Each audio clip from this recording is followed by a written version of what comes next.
бүгінгі өрт тактикалық оқу жаттығу болжам бойынша мектепте өрт шықты.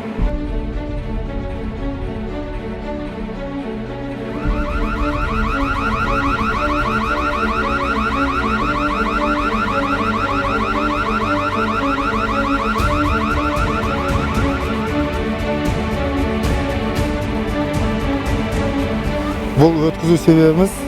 қазіргі мынау Риддер қаласындағы болған өрт оқиғаларына және өрт қауіпті кезең жақындап келе жатқан облыс әкімінің 16 сәуірде шыққан 88 қаулысына сәйкес өрт қауіпті кезеңге дайындық